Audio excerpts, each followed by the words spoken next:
উপদেষ্টা মাহফুজ আলম সবচেয়ে ভালোভাবে যাকে বোঝা যায়, ইউনূসের বাসায় ক্লিনটনের সামনে যাকে মাস্টার মাইন্ড বলে পরিচয় করে দেওয়া হয়েছে, হোয়াটএভার, সেই মাহফুজ সম্প্রতি সে যে একটা তথ্য উপদেষ্টা, সেই তথ্য উপদেষ্টার পজিশন নিয়ে উনি কাজকর্ম শুরু করতে চেষ্টা করতেছেন সেটা নিয়ে কথা বলা। সম্ভবত দ্বিতীয়বার তার একটা সাংবাদিক সম্মেলন, তার মন্ত্রণালয়ে কি কি অগ্রগতি হয়েছে এগুলো নিয়ে একটা ব্রিফিং এ বেরিয়েছিল চট্টগ্রাম মনে পড়ে। ওই মিটিং থেকে তিনি একটা বেফাস কথা বলে বসেছেন। সমস্যাটা হলো এই ইউনূস মন্ত্রিসভা বা উপদেষ্টা সভা এত বাজে একটা সভা, আচ্ছা এই পুরা উপদেষ্টা মন্ডলী থেকে অর্থাৎ মন্ত্রিসভা থেকে যদি কোনো কিছু প্রেসকে দিতে হয় তাহলে সেটা কে বলবে? একটা প্রেস যে রাখছে ঠিক, কিন্তু এসব সত্ত্বেও এক মন্ত্রণালয়ের খবর এক মন্ত্রণালয়ের মন্ত্রী পাবলিক প্রকাশ করে, প্রেসের সামনে হাজির, সভাপতি গন্ডগোল লেগে যায়, যেটা তার বলার কথা না, যেটা তার এখতিয়ার না। যেমন মাহফুজ বলে বসছে ওই সভায়, এইটা তো শেষ, আগামী মাসের 7 তারিখে, নভেম্বর 7 তারিখের পরে নাকি মন্ত্রিসভা শেষ, আর তো এরপরে বৈঠক বসবে না। কেন? এরপরে তো সবাই ইসি চালাবে।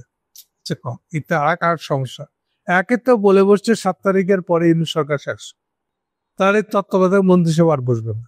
সেকেন্ড প্রবলেম তৈরি করছে যে পুরা সরকার চালাবে নাকি ইসি। আচ্ছা, বাংলাদেশের হিস্ট্রিতে ইলেকশনের আগে একটা তত্ত্বাবধায়ক টাইপের ব্যবস্থা মানে কি? ইসি আন্ডারে সরকার এভাবে হয়েছে কখন? যেখানে তত্ত্বাবধায়ক সরকারের আইনে তত্ত্বাবধায়ক সরকার গঠিত হচ্ছে, সেও তো এরকম ছিল না। তত্ত্বাবধায়ক সরকার কি ইসির অধীনে কাজ করছে, নাকি তত্ত্বাবধায়ক সরকার ইসলাম একটা সরকার? ইসি কি কি চায় সে তত্ত্বতে লেখা আছে। যেমন পুলিশের বদলি কোনো কিছু করা যাবে না যেদিন থেকে ডেট ডিক্লেয়ার করে দিবে, আমলাদের বদলি করা যাবে না যদি না আপত্তি দেয়, অর্থাৎ ইসির হুকুম ছাড়া এই জিনিসগুলো করা যাবে না।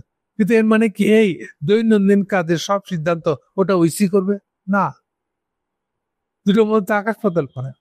মানে ইসি যেভাবে ইলেকশনটা কন্ডাক্ট করতে চায় যেই প্রশাসনিক ব্যবস্থার অধীনে, এই প্রশাসনিক ব্যবস্থা ইলেকশন কমিশনার যেভাবে সাজিয়ে নিবে কিংবা কিছুই করলো না, যেভাবে খুশি রেখে দিচ্ছে, ওই রাখাটাকে রাখতে হবে। এইটা আপনি তত্ত্বাবধায়ক সরকার, আপনার ইন্টারিম গভর্নমেন্ট বা তত্ত্বাবধায়ক সরকার বা ইউনূস বা যে কেউ যে সরকারে আছে তার এটাতে বদলানোর খায়স থাকলে এটা করা যাবে না। তাকে আগে পারমিশন নিতে হবে যেটাতে ইসির আপত্তি আছে কিনা। কেন? কারণ প্রত্যেকটা এমপ্লয়ি আমলা ইসির আন্ডারে হয়ে যায় ওই কয়েক মাস। কিন্তু এর মানে এই না যে ইসি সরকার চালান। এই দুটো শব্দের মধ্যে আকাশ আর পাতালের ফারাক। তো সেই ধরনের একটা কথা বলে বসছে যে তাদের লাস্ট মিটিং নাকি 7 নভেম্বর। এবার একটা কথা বলে বসছে ফলে বাধ্য হয়ে আজকে কিন্তু সরকারের পক্ষ থেকে আর একটা বিবৃতি দিয়ে বলতে হচ্ছে যে এই ব্যাখ্যাটা ভুল, ব্যাখ্যাটা ঠিক না। সরকার তো আগেকার মতনই চলতে থাকবে।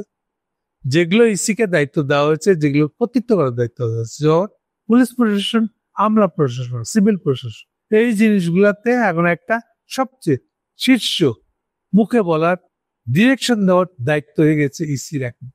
এর মানে এই জানা যে সরকার নিজে কিছু করতে পারবে না, সরকার পারবে প্রোভাইডেড করার আগে ইসিকে একটু জানায় নিয়েছে যে এই প্রসঙ্গে ইসির কোনো আপত্তি আছে। অবশ্যই এটা আগেকার মতনই সম্ভব। কিন্তু এই কথাটা এমন একটা কথা বলে বসছে, মাথা ফলাইছে, একটা ভুল মেসেজ চলে গেছে বাজারে, সেইটাকে আজকে আবার কারেকশন করতেছে। এখন আমি আরেকটা কথা বলবো, ইদানিং এই বিষয়টা খুব বেশি হচ্ছে। মন্ত্রীরা নিজেদের এখতিয়ার সম্পর্কে পুরো ধারণা রাখেন, কতটুকু তার এখতিয়ার, কতটুকুর পক্ষে সে কথা বলতে পারে, কতটুকুর পক্ষে আর কথা বলতে পারে না। যেটা তার কর্তৃত্ব, তার এখতিয়ারের বাইরে, এই কথাটা সে বলতে পারে। যেমন প্রত্যেকটা রাষ্ট্রে বড় ভাগ থাকে, একটা হলো যেটাকে বলে যে এক্সিকিউটিভ ব্রাঞ্চ। এক্সিকিউটিভ ব্রাঞ্চ মানে যেটাকে আমরা বাংলায় বলি সরকার, সরকার মানে এক্সিকিউটিভ ব্রাঞ্চ। আর একটা পার্ট হচ্ছে বিচার বিভাগ। বিচার বিভাগ মানে এক্সিকিউটিভ ব্রাঞ্চ। ও প্রধানমন্ত্রীর আইন প্রধানমন্ত্রীর অধীনে না, বিচারকরা প্রধানমন্ত্রীর অধীনে না, প্রধান বিচারপতি প্রধানমন্ত্রীর অধীনে নয়। ফলে বাংলাদেশে এখনকার প্রধান বিচারপতি সে ইউনূসের অধীনে। ক্লিয়ার? তাহলে এইটাকে ভেঙে যখন আপনি মনে করবেন যে সবকিছু কর্তৃত্ব হলো আসলে প্রধান উপদেষ্টা, দেন ইউ আর রং। সেম একই কাণ্ড ঘটা বৃহস্পতিবার 2 দিন আগে পেশ